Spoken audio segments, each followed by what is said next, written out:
esfuerzo por estar aquí.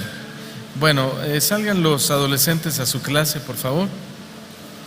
Y vamos abriendo la escritura en el Evangelio de Mateo, capítulo 24, si son tan amables. Mateo, capítulo 24, versículo 7.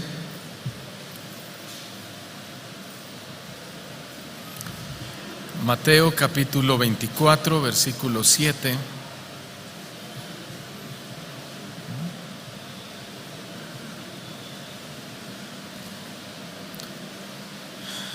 Dice así el Señor Jesús: porque se levantará nación contra nación y reino contra reino, y habrá pestes y hambres y terremotos en diferentes lugares. Bien, vamos a darle lectura ahora desde el versículo 1 hasta el versículo 14. Cuando Jesús salió del templo y se iba, se acercaron sus discípulos para mostrarle los edificios del templo.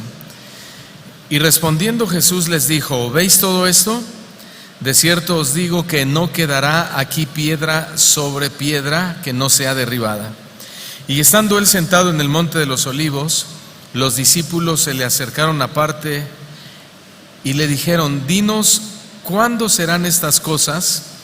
¿Y qué señal habrá de tu venida y del fin del siglo? Respondiendo Jesús les dijo: mirad que nadie os engañe. Ahí es muy interesante empezar a leer con atención, porque los discípulos le preguntan ¿qué señal hay? Y aquí comienza a darle las señales, y noten con qué abre. ¿Qué versículo estamos? Versículo 4, ¿verdad? Al final. Y así empiezan las señales: mirad que nadie os engañe, porque vendrán muchos en mi nombre diciendo: yo soy el Cristo, y a muchos engañarán. Y oiréis de guerras y de rumores de guerras. Mirad que no os turbéis, porque es necesario que todo esto acontezca, pero aún no es el fin. Porque se levantará nación contra nación y reino contra reino, y habrá pestes y hambres y terremotos en diferentes lugares, y todo esto será principio de dolores. Versículo 9: entonces os entregarán a tribulación y os matarán, y seréis aborrecidos de todas las gentes por causa de mi nombre. Muchos tropezarán entonces y se entregarán unos a otros, y unos a otros se aborrecerán. Y muchos falsos profetas se levantarán y engañarán a muchos. Y por haberse multiplicado la maldad, el amor de muchos se enfriará. Mas el que persevere hasta el fin, éste será salvo. Y será predicado este evangelio del reino en todo el mundo para testimonio a todas las naciones, y entonces vendrá el fin. Los tsunamis, los huracanes, las luces que se vieron cuando fue el terremoto, ustedes vieron esos videos, los sonidos de trompeta o como de trompetas que se han escuchado en varios países, los terremotos y todos estos acontecimientos sobrenaturales, ¿serán señales de que estamos viviendo los últimos tiempos, hermanos? Sí, creo que sí, y que a nuestro planeta le queda muy poco tiempo de existencia. Esa es la realidad. El versículo 4 de nuestro texto base, ahí va a poner usted su separador, y dice que Jesús le responde, y en primer lugar a la pregunta de ¿qué señales habrá?, Él les dice: mirad que nadie os engañe. Ahora, Cristo inicia la respuesta a esta pregunta de los apóstoles con una solemne, muy importante advertencia, hermanos, y así lo tenemos nosotros que entender y que recibir como una advertencia de parte del Señor. La advertencia dice: mirad que nadie os engañe. Esta frase, mirad que nadie os engañe, en el original dice así: que nadie los desvíe de la verdad. Hoy esto es una tremenda realidad, porque el verbo utilizado en este caso es una llamada de atención que nos demanda diligencia. ¿Por qué diligencia? Porque hoy podemos darnos cuenta a nivel mundial hermanos, cómo la gente, y sobre todo los cristianos o el cristianismo, están siendo desviados de la verdad, del mensaje de la verdad de Cristo. Hay tantas distracciones, tantos temas que hoy se han puesto de moda, que se hacen, que tristemente a veces nuestro corazón, nuestros ojos se inclinan y vamos apartándonos poco a poco de la fe, que vamos adelante, vamos a ver que eso también la Biblia lo llama, o Dios lo llama, como apostasía. Me recuerdo que,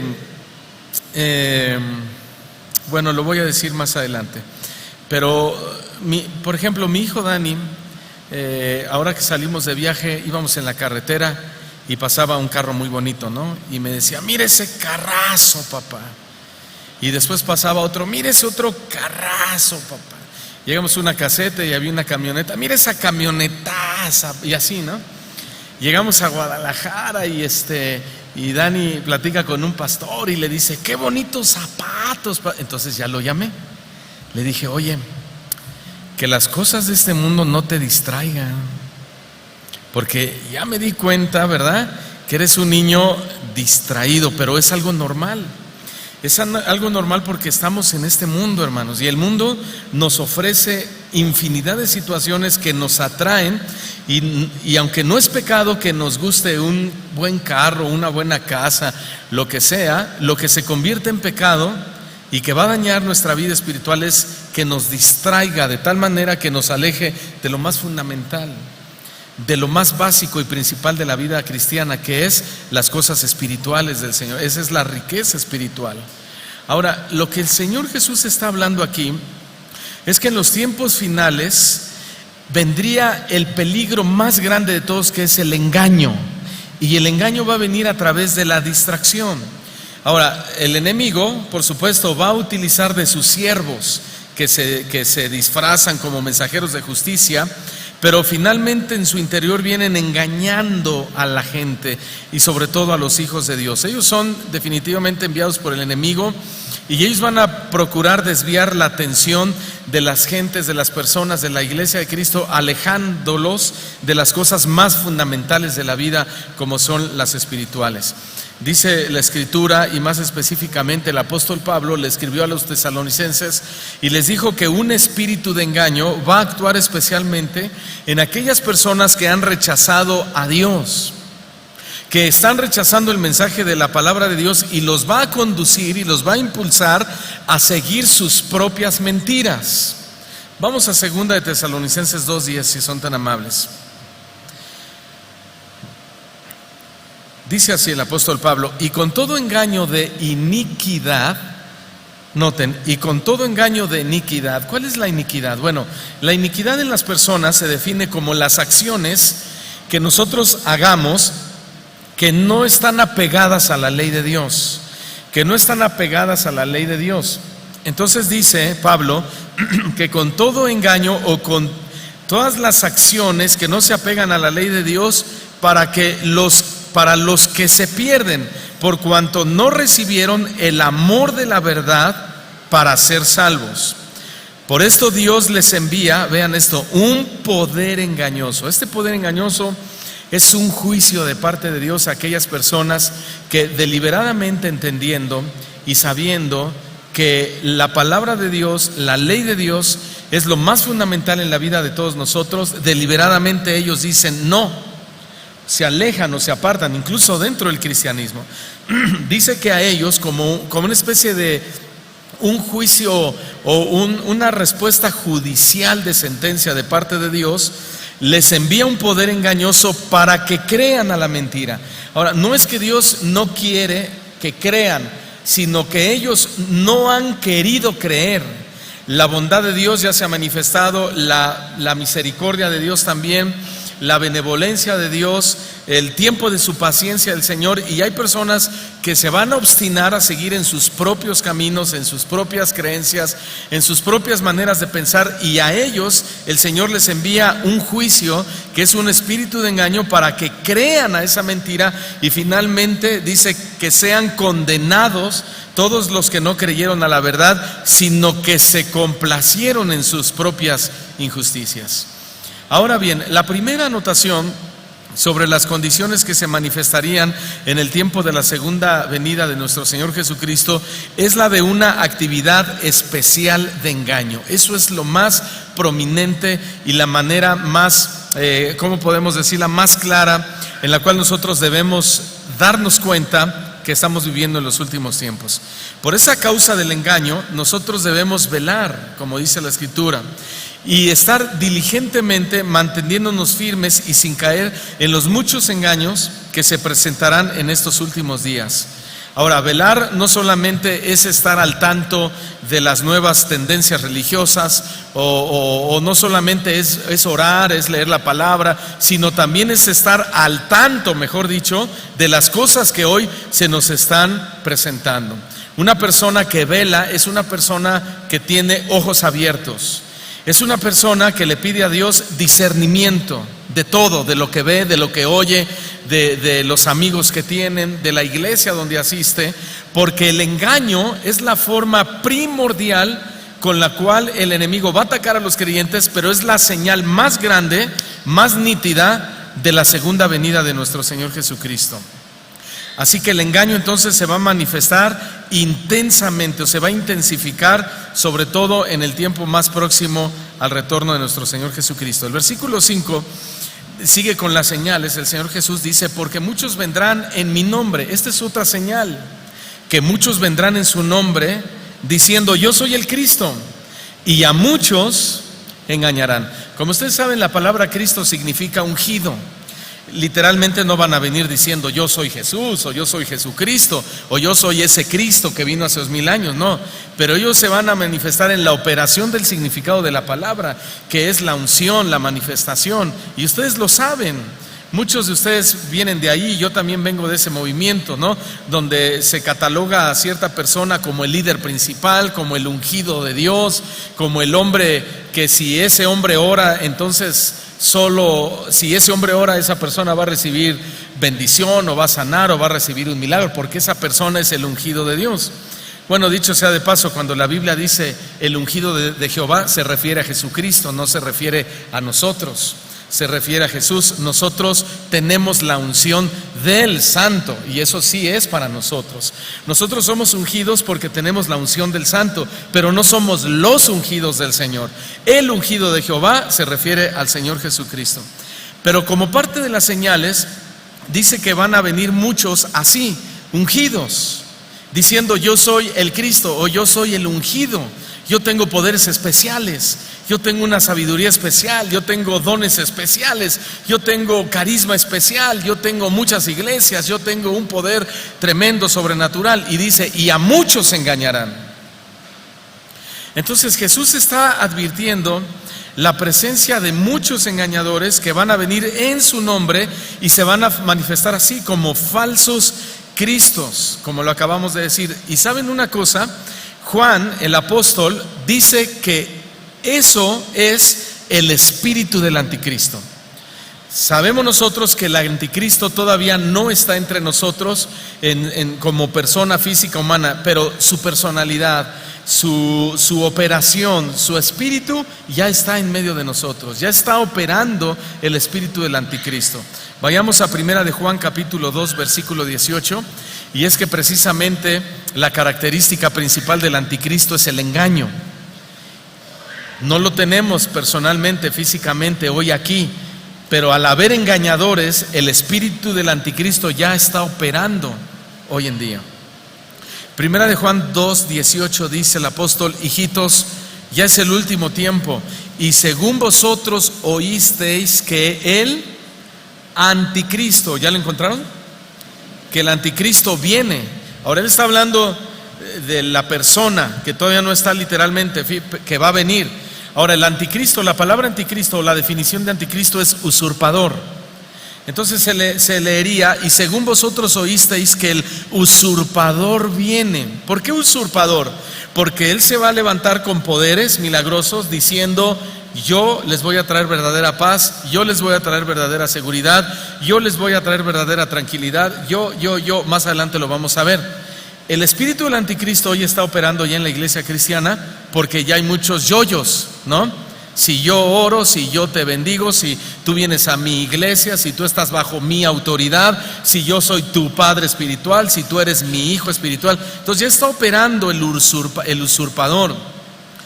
Dice, el usurpador viene, seguimos leyendo, así ahora han surgido muchos usurpadores o anticristos, porque por esto conocemos que es el último tiempo, dice Juan. ¿Por qué? Porque han surgido muchos usurpadores. Versículo 19, salieron de nosotros, pero no eran de nosotros. ¿Cuántos han oído ese versículo? A veces lo oímos en la iglesia, que una familia se va y dice el pastor, bueno, hermanos míos, esta familia se fue de la iglesia, pero es que salieron de nosotros porque no eran de nosotros. Y le dan una aplicación equivocada. A veces porque no les conviene que esa persona hable y diga por qué se fue, ¿sí? Pero se los voy a explicar. Dice, ¿qué versículo estamos, hermanos? 19. Salieron de nosotros, pero no eran de nosotros. Fíjense, porque si hubiesen sido de nosotros, habrían permanecido con nosotros. Es decir, con ellos físicamente, no, sino en su ministerio, en el ministerio de la verdad. Lo que Juan está diciendo, salieron de nosotros porque no eran de nosotros, porque si hubiesen sido de nosotros, habrían permanecido con nosotros en la verdad. Pero no permanecieron en la verdad, sino que continuaron o comenzaron un ministerio engañoso, que es el espíritu del anticristo. Pero salieron para que se manifestase que no todos son de nosotros. En otras palabras, Juan está diciendo, para que se manifestase que no todos aman la verdad. No todos aman la verdad. Aquí habíamos mucha gente, pero no todos aman la verdad. Yo espero que la mayoría amemos la verdad. ¿Cuántos amamos la verdad? ¿Sí? Pero no todo. Ahora, hay otros lugares que definitivamente no aman la verdad. Y tú les enseñas la palabra y le dicen, y ellos dicen, no, ¿sabes qué? Tú lo tuyo y yo lo mío. ¿Sí? Es más, ustedes ni creen en los milagros, ustedes ni creen en los dones, ustedes son bien legalistas, su iglesia es bien aburrida, mejor nosotros nos quedamos así. ¿Y por qué te contestan así? Porque cuando tú los llevas de frente a la verdad, que dicho sea de paso, la escritura dice que la iglesia debe ser columna y baluarte la verdad, lo cual significa que sostiene la verdad desde todos los ángulos. Se predica la verdad en todos los ángulos, se debe cantar la verdad, se debe predicar la verdad, se debe aconsejar la verdad, se debe enseñar a los niños la verdad. Todo tiene que ser en base a la verdad de las escrituras. Claro, y eso a la gente a veces no le gusta, porque la verdad te confronta, porque la verdad te dice estás mal y tienes que arrepentirte de tus pecados, etcétera, etcétera, etcétera. Primera de Juan, capítulo, ahí mismo 4, versículo 1. Amados, dice el apóstol, no creáis a todo espíritu. ¿Sí? Amados, no creáis a todo espíritu. No creer significa, o creer significa tener una fuerte confianza en algo o en alguien. En este caso Juan está diciendo, no tengan una fuerte confianza en ¿quién? Ahí dice a todo espíritu, se refiere al espíritu, se refiere a lo que se dice, a las doctrinas, a lo que se enseña, a lo que se hace en una iglesia. ¿Sí? No crean a todo lo que se dice, a todo lo que oyen, porque no todo lo que brilla es oro, ¿verdad, hermanos? No todos los que predican en la televisión cristiana predican la verdad, ni todos predican mentira, ni todos los que predican en la radio predican la verdad, ni tampoco todos predican la mentira. Ni todas las iglesias predican la verdad, pero tampoco todas predican mentira. ¿Qué tenemos que hacer entonces? Probad los espíritus, dice Juan, si son de Dios o no. Probar significa examinar, significa mirar críticamente y minuciosamente. Ese es el deber de ustedes, hermanos. Ustedes deben examinar lo que yo les digo. Ustedes deben mirar críticamente y minuciosamente lo que yo les enseño, cómo vivo, lo que yo hablo, cómo me comporto, cuáles son mis ideas, cuáles son mis proyectos como iglesia, que estamos todos juntos en esto. Y si en algún momento lo que yo digo o lo que yo hago o lo que yo emprendo como ministerio que encabezo esta iglesia como pastor, estoy fuera de la Escritura, su deber es decir, no, yo no participo de eso. Yo no soy parte de eso, porque yo tengo que examinar, yo tengo que mirar críticamente y minuciosamente cómo está operando este ministerio. Y no solo este, sino todos los demás. ¿Por qué? Sigamos leyendo. Porque muchos falsos profetas han salido por el mundo. ¿Cuántos? Muchísimos.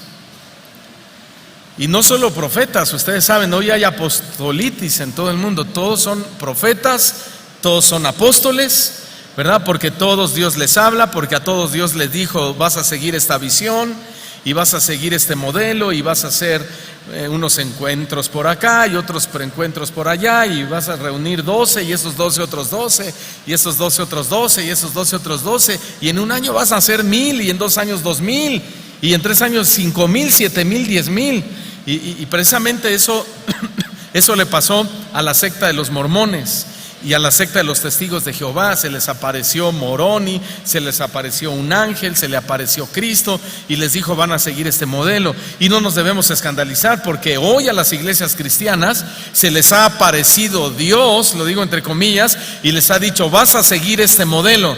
Y una iglesia cristiana ha pasado de ser una iglesia cristiana a una secta. Por eso nuestra responsabilidad, ¿cuál es? Examinar o probad los espíritus si son de Dios. Versículo 3. Y todo espíritu que no confiesa que Jesucristo ha venido en carne, no es de Dios. A veces en los ministerios de liberación, nosotros creemos en la liberación, pero en la liberación bíblica, por supuesto. Pero hay otros ministerios de liberación que se manifiestan los espíritus y le dice el liberador, confiesa que Cristo es el Señor. Como aquí, y toman este versículo, a ver, di que Cristo es el Señor. Y entonces el demonio, no quiero, y no quiero, ¿no? De repente el demonio lo suelta unos 5 minutos a la persona, vuelve en sí, y la persona dice, sí, confieso que Jesús es el Señor.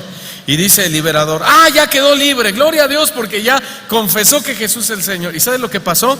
Que el enemigo los volvió a engañar. Porque confesar al Señor en su raíz original no significa lo que les acabo de decir, significa profesar. Profesar. Dice, todo espíritu que no profese que Jesucristo es el Señor,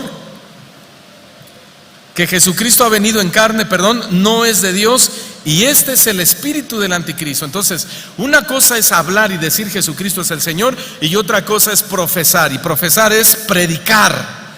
Y predicar no solamente es lo que decimos, sino lo que vivimos. Entonces, todo espíritu que profese que Jesucristo vino en carne, que no profese, que no dé testimonio, que no tenga una vida coherente con las Escrituras, que no tenga una fe coherente a la Escritura, que no crea algo coherente a la Escritura, no es de Dios. No es de Dios. No es coherente a la Escritura. Ay, pastor, que hubo una liberación y el liberado comenzó a hacer ruidos extraños y aulló como perro y se movía como serpiente y decían que era el Espíritu Santo. No es de Dios. A veces hay reuniones donde a mí me tocó estar en reuniones donde decían, a ver, miren, yo tengo la unción de parte del Señor para orar por ustedes y bendecirlos y que reciban milagros y prosperidad, pero los tengo que tocar, decía. Entonces, como no puedo tocar a tantísima gente, lo que vamos a hacer es lo siguiente: traje globos y pelotas de esas de playa, las voy a inflar con mi propio aire, ¿verdad? Así, 10, 15, 20, y las voy a arrojar al auditorio. Y todo el que toque la pelota va a recibir el poder que yo tengo. No es de Dios. Todo lo que no es congruente con la Escritura, claramente está diciendo el apóstol Juan, ese es el espíritu del anticristo, que ya está operando entre nosotros. Dijo el apóstol Juan, y que ahora ya está en el mundo. Este es el espíritu del anticristo o del usurpador, el cual vosotros habéis oído que viene y que ahora ya está en el mundo. El usurpador, el anticristo va a venir como una persona, pero su espíritu ya está entre nosotros. La operación ya está, ya existe. Esa, hermano, escuchen bien, era la enseñanza que los apóstoles establecieron en la iglesia primitiva y que hoy se ha perdido por completo en la mayoría de las iglesias cristianas, porque la iglesia cristiana ya no alerta del engaño. La iglesia cristiana ya no te abre los ojos, ya no te dice ¡cuidado! Ahora déjense llevar por el mover del Espíritu Santo, y dentro de ese mover o fluir del Espíritu Santo está el engaño, y es el espíritu del anticristo. Pero no era una novedad, como lo acabamos de leer. Dijo el apóstol Juan, como vosotros sabéis. Ellos ya sabían que venía el espíritu del anticristo, ellos ya sabían. Y hoy todos lo sabemos, hermanos. Todos sabemos del engaño. La mayoría de los cristianos ya nos damos cuenta de todas las mentiras que se practican en muchísimos lugares. El problema es que muchos cristianos las están creyendo, las están abrazando y están siguiendo un sistema del anticristo que no se dan cuenta y otros no se quieren dar cuenta. Pero Juan entendió perfectamente estas palabras de Jesucristo. Él entendió que el anticristo vendría confirmado por la presencia de muchos anticristos. O sea, que hoy le están preparando el terreno al anticristo para que cuando él llegue todos crean. Y vemos a cantantes famosos que antes bendecían nuestras vidas y ministrábamos con sus canciones, nos inspiraban a arrodillarnos y adorar a Dios, y hoy son ecuménicos declarados. Literalmente no les importa nada. Y ellos dicen, yo voy y le canto a la Virgen, y si me invitan al Vaticano, yo voy y le canto a la Virgen, a Dios en el Vaticano, y mis hermanos son los católicos, y todo lo que yo aprendí del cristianismo lo aprendí de la iglesia católica. Les estoy diciendo cosas reales que están pasando hoy. ¿Y saben lo que significa todo eso? Que todos estos hombres que tienen apariencia de piedad, como dice Pablo, pero les están negando la eficacia de ella, están preparando el camino y la operación literal del anticristo, así como lo oyen. Y yo podría dar muchos nombres y no lo voy a hacer porque ustedes ya se dan cuenta. Tienen al Espíritu de Dios en ustedes para decirle, Señor, cuál sí y cuál no. Y el Señor les va a hablar a ustedes. Amén. Lo que queremos hacer en nuestras reuniones es glorificar a Cristo. Lo que hacen estos anticristos es engañar a las gentes, desvían su atención del verdadero Cristo y los atrae hacia ellos mintiendo, y se presentan a sí mismos como verdaderos siervos de Dios, pero sirven, lo único que están haciendo es servir al propósito rebelde de Satanás. Y Jesús nos advierte a nosotros que estemos atentos ante este fenómeno del engaño. Igualmente, años más tarde, Juan le advirtió a sus escritos, ya lo leímos, dijo, no creáis a todo espíritu. Dile al que está a tu lado, no creáis a todo espíritu. ¿Sí? ¿Qué tenemos que hacer? Probar. ¿Sí? No creáis, sino probar.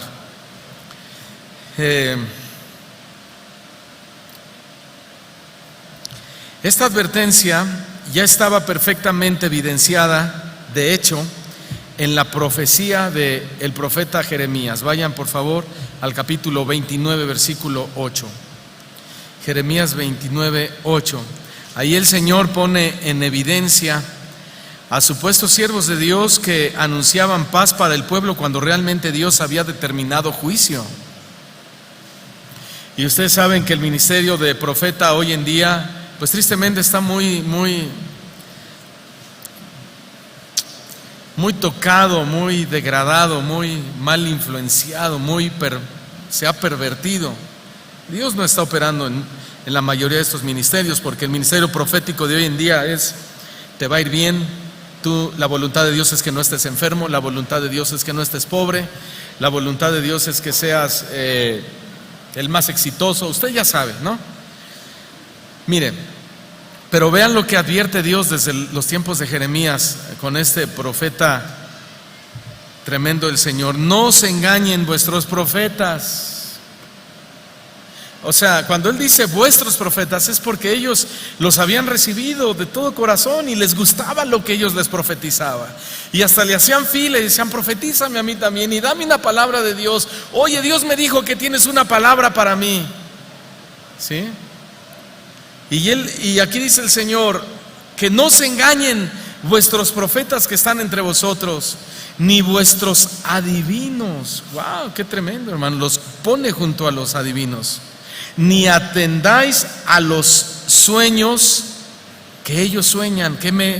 Pastor, o el pastor que dice: no, hermanos, el Señor me habló en un sueño y me dijo que hagamos esto, pero eso que Dios le dijo no está en la Biblia. ¿Qué dice Dios? No la atiendan a esos sueños, porque falsamente os profetizan ellos en mi nombre.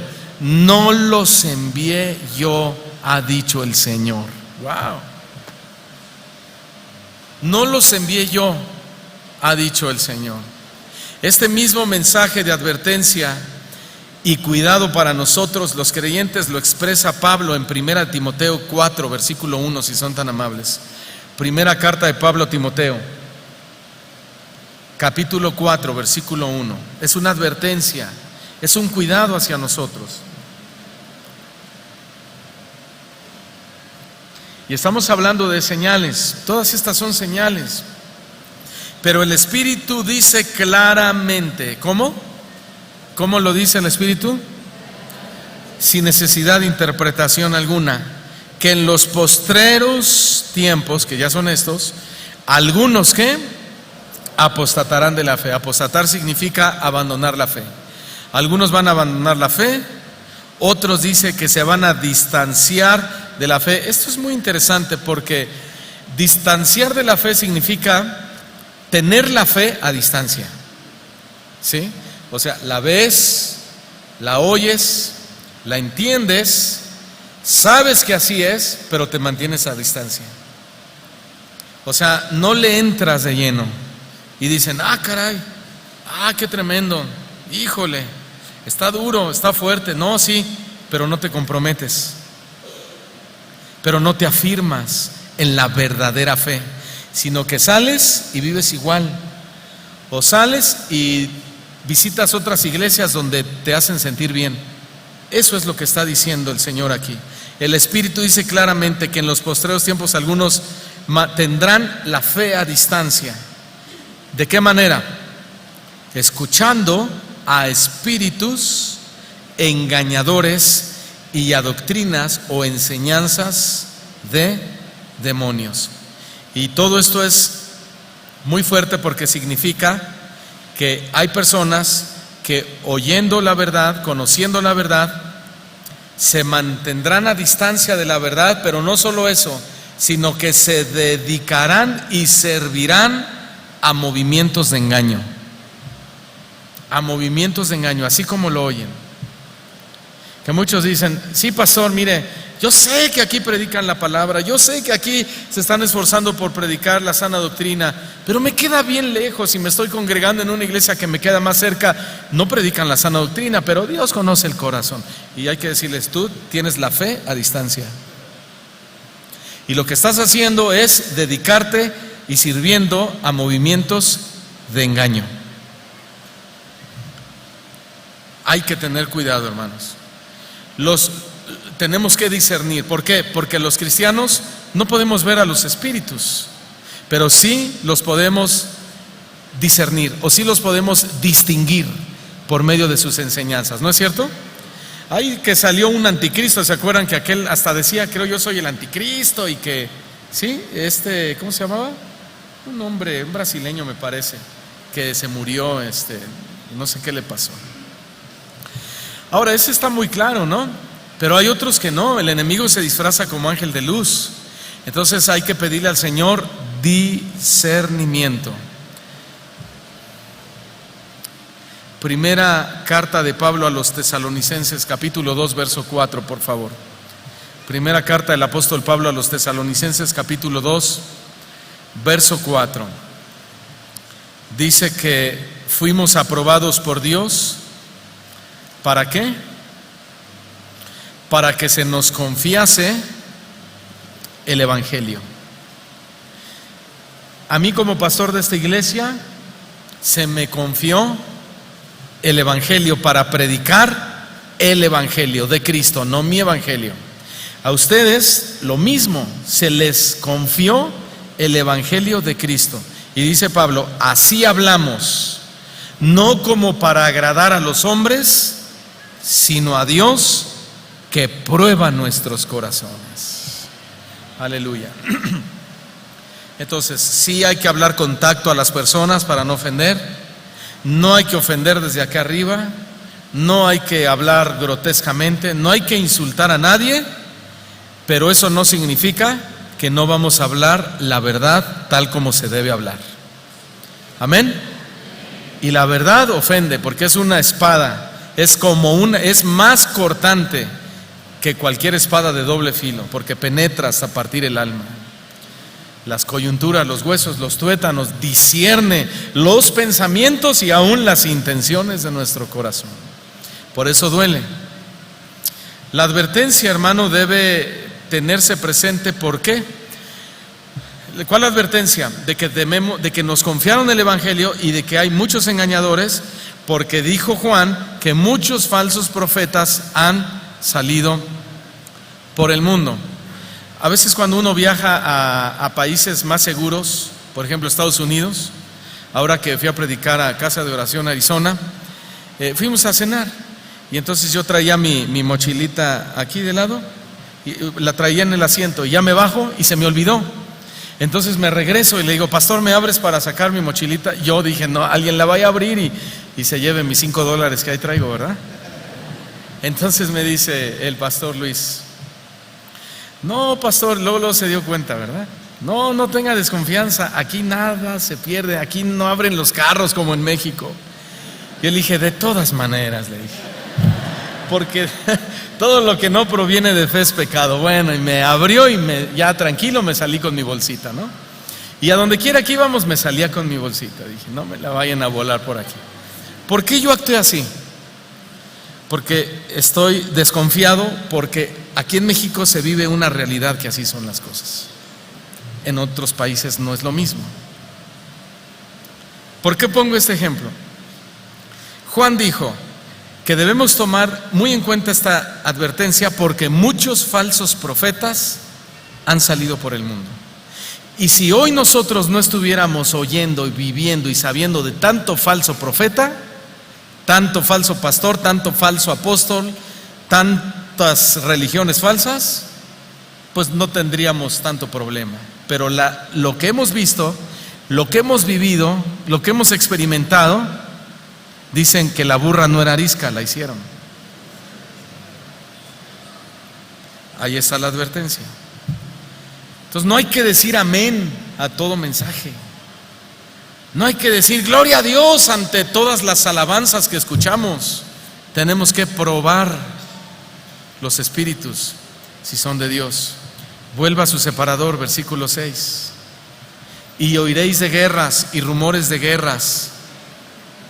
Mirad que no os turbéis, porque es necesario que todo esto acontezca, pero aún no es el fin.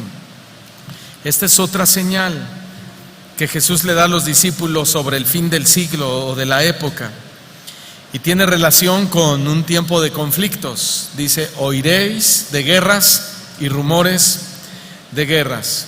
Y como todos sabemos, las guerras, los conflictos han sido lo habitual en la historia de la humanidad prácticamente desde el principio, hermanos.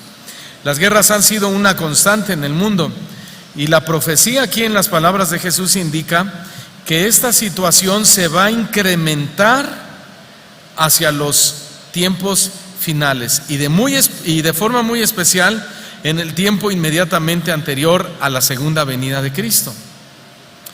Esta predicción de Jesús concuerda perfectamente con la profecía de Apocalipsis, capítulo 6, versículo 4, por favor. Apocalipsis 6, 4. ¿Y cuántos hemos oído de guerras y rumores de guerras? Todos. Ahí vemos ahorita a Corea es del sur, ¿verdad? Del norte, que ahí anda, ¿no? Y ya aventó sus proyectiles y que son proyectiles de prueba, pero que fueron mucho más potentes que la bomba atómica.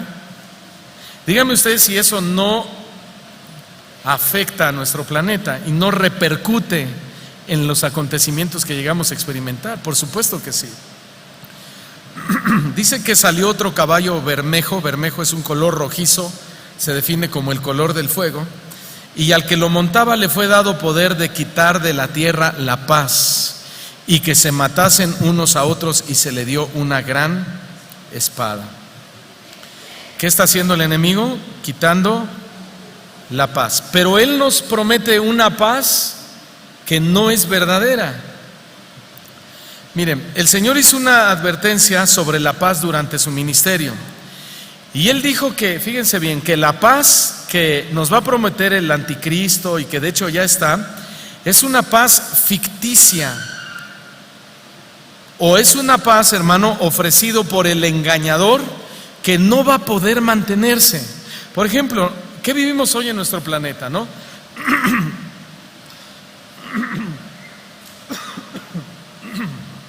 Perdón. Y dicen los gobiernos del mundo: a ver, aquí hay libertad. Si tú eres mujer y te sientes hombre, pues vas a ser hombre y te vamos a respetar. Si tú eres hombre y te sientes mujer, bueno, eres mujer y te vamos a respetar. Si te quieres casar con un hombre y eres hombre, no hay problema por nosotros. Si eres mujer y te vas a casar, no hay problema por nosotros. Hermano, es trágico a veces ver testimonios de niños. He visto testimonios de niños de 6, 7 años que dice la niñita: bueno, mi nombre en el acta de nacimiento es Sofía, pero hoy he decidido llamarme John. Y los papás le dicen a la niña, a su propia hija: nos sentimos tan orgullosos de ti, hija. Y los medios la alaban, dicen: qué valiente eres. Ojalá y todos fueran valientes como tú. ¿Y sabe por qué las leyes y el mundo aprueba eso? Porque para ellos eso es sinónimo de paz. Si los dejamos hacer lo que quieran, va a haber paz, dicen. Y vamos a estar todos tranquilos. Es una paz engañosa, porque Jesús en Juan capítulo 14, versículo 27, Él nos habla de la verdadera paz. Y Él dice: la paz os dejo. ¿Cuál es esa paz? Mi paz os doy. Mi paz os doy. Yo no soy, dice Jesús, como el mundo, o yo no la doy, perdón, como el mundo la da. Como ya se las acabo de explicar. Yo no la doy como el mundo la da. No se turbe vuestro corazón, ni tenga miedo. Amén. Dile al que está a tu lado: no tengas miedo y no te turbes. Ay, pastor, tantas desgracias que están pasando, y qué tal que al rato mi hijo se me convierte en homosexual. Instrúyelo en la palabra de Dios. Léele la palabra, ora con él, tráelo a la iglesia, mándalo a sus clases, exhórtalo, repréndelo, disciplina al hijo en su carrera, y cuando sea viejo no se apartará de ella. Tenemos todas las herramientas para poder distinguir la paz engañosa y recibir la paz verdadera. Jesús es nuestra paz, y nosotros tenemos paz para con Dios a través de Jesucristo, que es la paz más importante, porque estábamos en contienda contra Dios por nuestros pecados. Pero además de esa paz que tenemos con Dios, podemos tener paz en esta tierra. Ahora que fue el terremoto, a nosotros nos sorprendió en la casa de mi suegra. Y ahí estábamos, y de repente empezó el terremoto, y mi suegra se salió allá a la puerta de su casa. El esposo de mi suegra, don David, tiene un silloncito tipo camastro. Lo hubiera visto acostadito ahí. Ay, gracias por la mandarina, hermano. Dios te bendiga. Estaba acostado en su camastro, y el terremoto así. Creo que hasta lo durmió más. Y yo vi a mi suegra tranquila, yo vi a mi suegro tranquilo, yo veía mi camioneta cómo se hacía así. Cuando pasó el terremoto salí a la calle y hubiera visto uno tirado ahí en la banqueta, creo que pidiéndole perdón a Dios, el chamaquerío, unos llorando con todos los mocos de fuera, así todos despavoridos de llorar. Y yo dije, ¿por qué nosotros no estamos así? Porque tenemos la paz del Señor. Y no es algo que digamos, no tengo miedo, no tengo miedo, no tengo miedo, estoy tranquilo, respiro hondo. No, se da solito, hermanos, porque el Espíritu de Dios que ya está en nosotros produce esa paz, la paz que nos dejó el Señor Jesús, que Él está aquí en nuestros corazones. Como decía el canto viejito, y aunque la tierra tiemble, tenemos que cantar, ¿verdad? Que es palabra de Dios. El cielo y la tierra pasará, mas su palabra permanece para siempre, no pasará. Hermanos, la paz del Señor no es como la paz del mundo. La paz de Dios es verdadera. Y si tú te pusiste como la del ejemplo de la mocosa que dije, busca más al Señor. No debe ser así. Take it easy, brothers.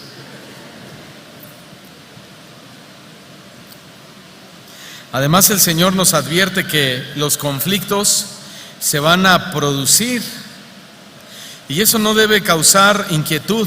Por eso Él dijo, mirad, no os alarméis. ¿Por qué? Porque serán la manifestación, hablo de las guerras y rumores de guerras, de que el supuesto pacto de paz entre el anticristo e Israel no va a tener ningún valor. Y de repente vamos a oír noticias que ya firmaron el pacto de paz en la ONU, Israel contra los árabes, y que Rusia, y la gente va a decir, ¡ay, por fin paz! No, ¿qué creen? Todo lo contrario. Cuando digan paz y seguridad, dice Pablo en Tesalonicenses, 1 Tesalonicenses 5:3, cuando el mundo diga paz y seguridad, entonces vendrá sobre ellos destrucción repentina, como los dolores a la mujer encinta, y nadie escapará. Nadie escapará. Por eso los acontecimientos, hermanos, no deben sorprendernos, no deben alarmarnos. ¿Me están oyendo? ¡Ay, un terremoto! ¿Por qué? ¿Por qué, Señor? ¿Cómo que por qué? Pues ahí está en la palabra. Así tiene que ser. ¡Ay, qué guerra, Señor! ¡Ay, ¿y qué vamos a hacer? Mi amor, constrúyeme un túnel. ¿Qué túnel ni qué nada? Así tiene que suceder. Y vamos a experimentar estas cosas. A eso le llama el salmista en el Salmo 23, verso 4, que ustedes lo conocen, el Salmo del pastor. Dice, aunque ande en valle de sombra de muerte. Ese es un valle de sombra. Y hoy podemos estar viviendo esos valles de sombra de muerte. Pero son sombras, no es la muerte. Es solo un valle, son momentos difíciles que se nos presentan como seres humanos, pero no es el fin. Aunque ande por el valle de sombra de muerte, no temeré mal alguno, porque tú estás conmigo y tu vara y tu cayado me infundirán aliento. Ahí está.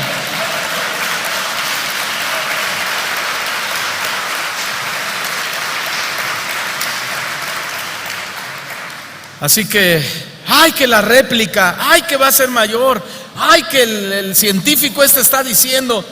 Hermano, hermana, su vara y su cayado del pastor que te infundan aliento. Nada sucede que Dios no lo permita. Todo lo que ha sucedido Dios lo ha permitido y hay que darle la gloria por todo eso. No más que si nos está dando unos jaloncitos para que abramos los ojos, ¿sí? Y nos afirmemos. Eso sí. Otra promesa, vayan, Salmo 91, verso 1. Sobre todo si usted se pone muy difícil, ¿no? Cuando hay este tipo de cosas.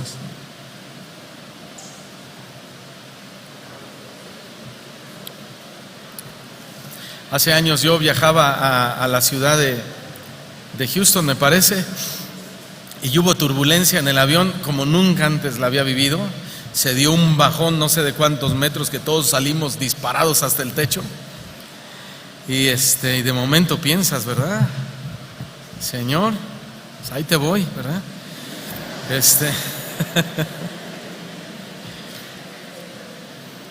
Y al lado de mí, no hombre, hubiera visto una persona, todo el avión se arrodilló. Y yo no, yo dije, ¿qué estaré mal yo? ¿Y ellos bien? No, pero yo no necesitaba arrodillarme para estar seguro de a dónde iba, ¿no? Y sí me sentí y tenía precisamente una mandarina ahí. Y que pelo mi mandarina, y que me la empiezo a comer. Estaba asustado, sí. Y me volteaba el de al lado y me dice, ¿cómo puedes comer una naranja? ¡Híncate! No, híncate tú, le dije, yo estoy seguro de mi salvación. Es más, ora por mí, le dije. ¿Sí? El que habita al abrigo del Altísimo, diré yo a Jehová, y castillo mío, mi Dios, ¿en quién confiaré? Él te librará del lazo del cazador, de la peste destructora. Con sus plumas te cubrirá y debajo de sus alas estarás seguro. Escudo y adarga es su verdad. No temerás el terror nocturno, ni saeta que vuele de día, ni pestilencia que ande en oscuridad, ni mortandad que en medio del día destruya.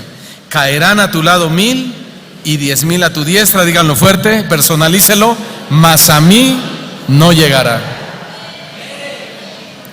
¿Quién lo dijo? El Señor.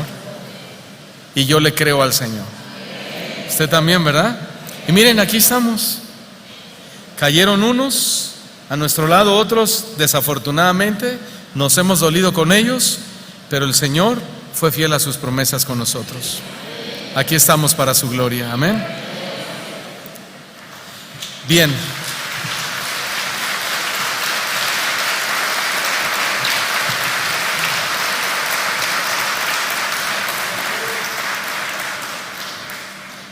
Y bueno, dice, todo esto es necesario que ocurra, pero aún no es el fin.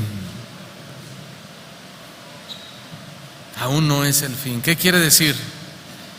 Que como habitantes de este mundo debemos esperar ver cosas peores. Sí, esa es la verdad, es la realidad. Tenemos que esperar para que nos turbéis. En Canadá ya hay una ley en ciertas ciudades donde se aprobó el bestialismo, relaciones sexuales de un hombre con un animal. Pero aún no es el fin.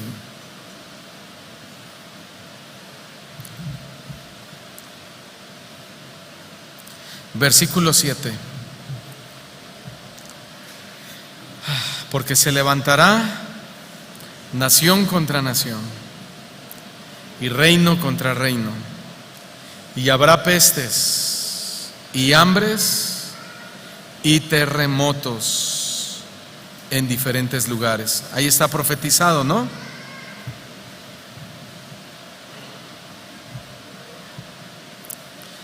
Las guerras y los conflictos entre las naciones va a traer una consecuencia natural y lógica, como son las hambres. Por eso dijo, y habrá hambres. Este tipo de calamidades, siempre, lo sabemos, son el resultado de las guerras. En otros manuscritos, en lugar de hambres, dice pestes. Y todo esto siempre es consecuencia de la guerra. Dios le concede al jinete en Apocalipsis la autoridad para ejercer este trágico oficio de matar. Y la muerte se produce como consecuencia primero de la guerra, luego del hambre y finalmente las epidemias. Lucas 21, versículo 11, Jesús predice lo que ha de acontecer en los últimos tiempos, que es lo que estamos viviendo. Por eso decidí dar esta enseñanza el día de hoy y después vamos a continuar con los milagros de la Biblia. y habrá grandes terremotos. Por cierto, el pastor Chío Olivares predicó una enseñanza muy buena el domingo pasado. ¿Alguien se acuerda del nombre? ¿Cómo?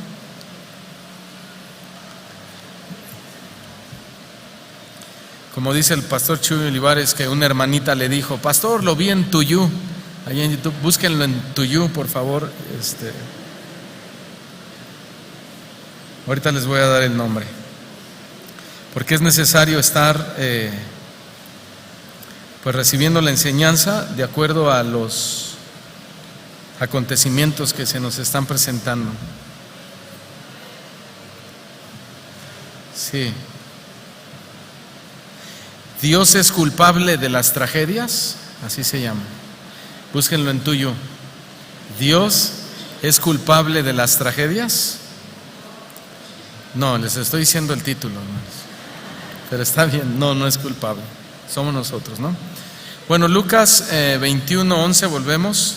Y habrá grandes terremotos y en diferentes lugares hambres y pestilencias, y habrá terror y grandes señales en el cielo. Miren, ahora en el terremoto, yo creo que en su colonia también, en mi colonia, pues no había luz, ¿no? Y eran las 6 de la tarde y ya estaba queriéndose oscurecer. Y a las 6 de la tarde, aún todavía con luz, me acuerdo ahorita, la gente ya estaba entrando en pánico, de terror. ¿Y qué voy a hacer sin agua? ¿Y qué voy a hacer sin luz? Y llegaba la gente ahí, y deme una veladora porque no hay luz. Y le decía a la señora: ya se acabaron. ¿Cómo que ya se acabaron? Pues ¿qué? ¿Por qué no compra más? Le decía. Estaban en pánico. Ya no había garrafones de aguas. Y luego compré unas cosas y le digo al de la tiendita, le digo: hoy se me hizo mucho dinero. Digo: ¿sí me estás cobrando bien? Nada más se lo dije así, porque creí que me estaba cobrando de más. Y contesta otra de atrás: sí, la gente abusa porque ve nuestra necesidad y le empieza a pegar el mostrador. ¿Qué no ve que estamos en necesidad? Yo le pagué y me fui. Dije: no, aquí ya esto, la gente está entrando en pánico.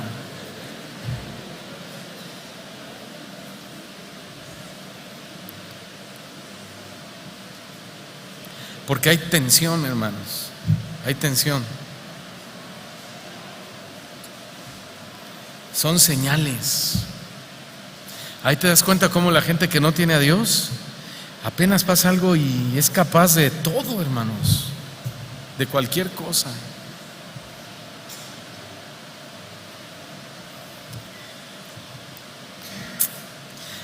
Ayer que andaba allá en Guadalajara haciendo un trámite, pues yo vi un semáforo con los 4 focos y yo tenía que dar una vuelta a la izquierda.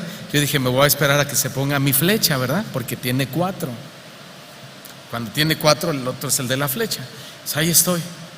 Y se ponen atrás de mí y empiezan a tocarme y empiezan a tocarme. Yo esperando la flecha. Pasaron los de acá y no se puso la flecha. Pasaron los de acá y no se puso la flecha. Pasamos los de acá y no se puso. Pasaron los de acá y no se puso la flecha. Nunca se puso la flecha. Entonces me sigo y me alcanzo y me ha dicho de groserías. Y que nos agarre el alto adelante. Dije: ahora sí, ¿verdad? Y quedamos a la par. Y que bajo mi vidrio. Y él también que baja su vidrio. Y mi esposa me dice: tranquilo. Nunca me he peleado en mi vida. Le digo: ¿tú crees? Bueno, ya. Y bajo el vidrio y le digo: ¿por qué me ofendes? Y se queda así: es que no te mueves, es que está el ciego. Le digo, ya le expliqué lo que les acabo de explicar a ustedes, ¿verdad? Le digo: no es para que me ofendas. Me insultaste y me dijiste todo lo que quisiste sin razón. Se quedó medio desconcertado. No supo ya más que decirme. La palabra blanda aplaca la ira, dice la Escritura. Y apliqué el principio. Se quedó sin palabras. Ya tocó el verde y ya, eso sí, se arrancó muy, muy acá, ¿no? Ya se fue. El mundo está en tensión.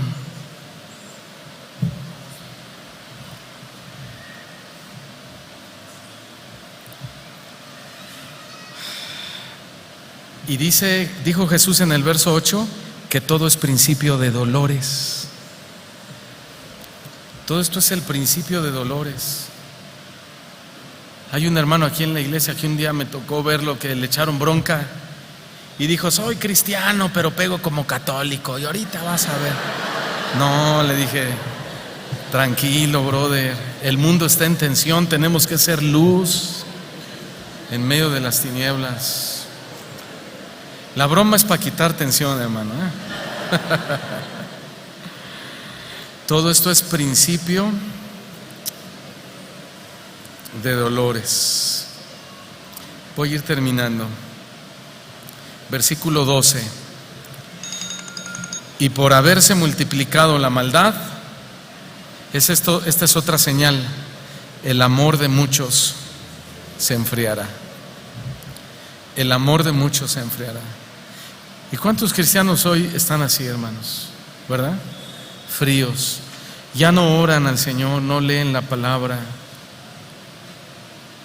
Vienen una vez al mes a la iglesia, o nada más cuando tienen alguna necesidad.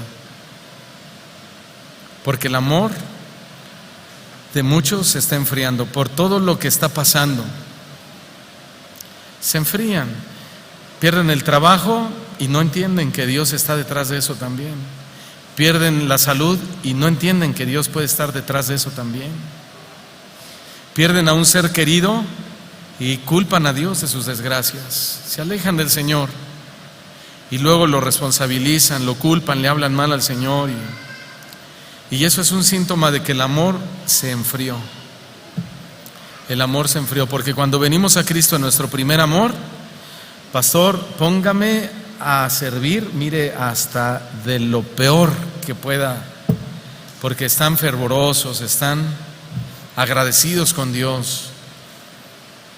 Y hoy en día el amor de muchos se ha enfriado, y no solamente el amor en las cosas del Señor, el amor hacia el prójimo. Hay insensibilidad a las necesidades de la gente, hay insensibilidad de toda clase, hermanos.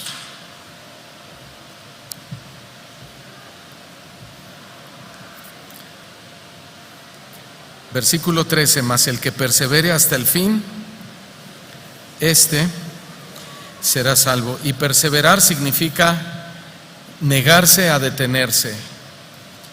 Es decir, nosotros vamos en el camino correcto, en el camino al cielo, y en este caminar se nos presentan situaciones, ¿verdad? Tragedias, muertes, muchas cosas, terremotos, lo que está pasando.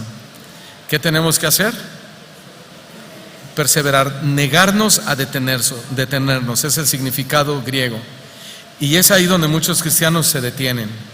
Y dicen: si yo soy cristiano, ¿por qué me va mal? Si yo soy cristiano, ¿por qué estoy desahuciado?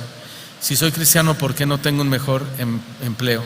El significado es: niégate a detenerte, niégate a esa actitud, sigue adelante, tus ojos puestos en el autor y consumador de tu fe. Y como final dice el versículo 4: y será predicado este evangelio del reino en todo el mundo para testimonio a todas las naciones, y entonces vendrá el fin. ¿Estamos listos? Debemos estar listos. Siempre el cristiano dice: no estoy listo. Es una mala respuesta, porque nadie sabe el día ni la hora en que el Hijo del Hombre va a venir. Siempre tenemos que decir: está dura la cosa, pero como decíamos hace rato, ven Señor Jesús. Tu iglesia dice: ven Señor Jesús. Me decía mi hijo Dani, porque últimamente en nuestras reuniones de oración digo: Señor, ya ven por nosotros, ya llévanos a tu reino, allá donde no habrá llanto, no habrá dolor, donde tú enjugarás toda lágrima. Señor, yo ya no quisiera estar aquí, ya llévanos contigo, Señor. Abrí los ojos y mi hijo Dani, con los ojos rojos, llorosos, me dice: ¿a poco tú sí quieres que ya venga Cristo? Digo: sí. ¿Tú no? Me dice: yo todavía no. Digo: ¿por qué? Porque si viene me quedo, me dijo. que cambiemos ese pensamiento. No hablo de que estemos confiados, pero sí de tener una fuerte confianza en Dios. Amén. Bueno, antes de orar para retirarnos, hermanos, aquí vamos a concluir el tema. Vamos a levantar nuestra cooperación para este trabajo de la barda, que vamos bien, gracias a Dios. Ya